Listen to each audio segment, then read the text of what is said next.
रविंद्र यादव मेरे एक दर्शक लखनऊ से जुड़ गए हैं। रविंद्र जी, क्या कहेंगे, क्या जेएनयू में कोर्स पढ़ाया जाना चाहिए और क्या इस्लामिक टेररिज्म का शब्द इस्तेमाल होना चाहिए?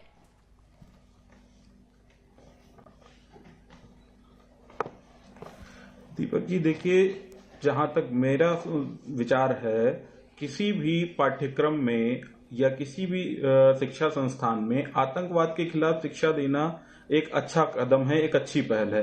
किंतु उस शिक्षा के पाठ्यक्रम को किसी एक पर्टिकुलर धर्म से जोड़ देना, जैसे इस्लामिक आतंकवाद शब्द का जो प्रयोग है, उसके फेवर में मैं नहीं हूं। देखिए दीपक जी, बच्चे जब इस कोर्स को पढ़ेंगे तो कहीं ना कहीं बच्चों में इस्लाम के प्रति एक नकारात्मक सोच का विकास होगा, जिससे हमारे देश का जो मूलभूत ढांचा है, जो सामाजिक सौहार्द और गंगा जमुनी तहजीब का हमारा देश है, इस देश में दीपक जी ऐसा मैसेज आएगा, लोगों में विघटन होगा, सामाजिक संरचना जो है वो डिस्टर्ब होगी। तो मेरा मत ये है कि इस तरीके से मेरा जो मानना है कि इस तरीके के शिक्षण संस्थान सीधे गुरु प्रकाश जी के पास चलता हूं। गुरु प्रकाश जी, क्या इससे सामाजिक संरचना डिस्टर्ब होगी जैसा रविंद्र यादव जी सोच रहे हैं? दीपक जी, बिना हस्तक्षेप के कुछ समय चाहता हूं आपसे। मैं शांतिपूर्वक सभी सम्मानित पैनलिस्टों की बातों को सुन रहा था। मैं एक कथन पढ़ने वाला हूं और मैं आग्रह करूंगा कि सब लोग उसको ध्यानपूर्वक सुने।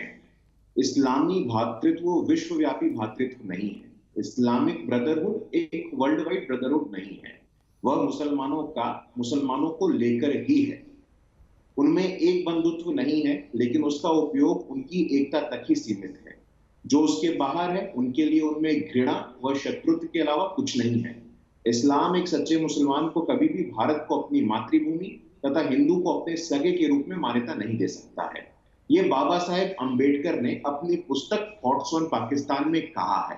तो बार बार जानबूझ करके एक फॉल्स नैरेटिव बनाना, एक भ्रम और भ्रांति फैलाना, 9 बजे टेलीविजन पे बैठ करके ये झूठ का पुलिंदा बनाना, ये उचित नहीं है। आप देश के एक बहुत बड़े वंचित वर्ग को आप प्रदूषित कर रहे हैं।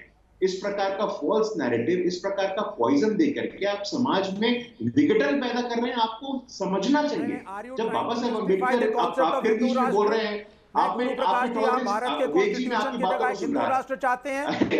क्या आप चाहते हैं कि मुसलमानों को सेकंड ग्रेड सिटीजन? विवेक जी उनको कंक्लूड करने दीजिए ना। देखिए, एक शब्द नहीं बोले वो किसी के बीच में।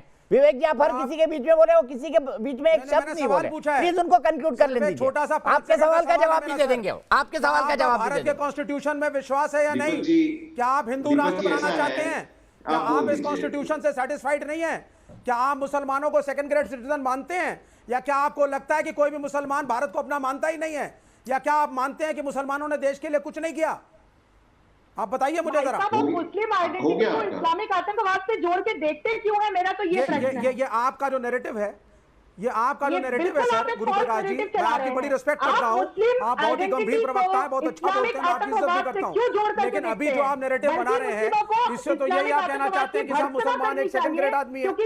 ये वो सिटीजन उस क्वालिटी का नहीं है जिस क्वालिटी का एक हिंदू आदमी सिटीजन है। तो ये तो गलत बात है। ठीक है गुरु प्रकाश जी, मैं आऊंगा आपके पास, आपसे ही शुरुआत करूंगा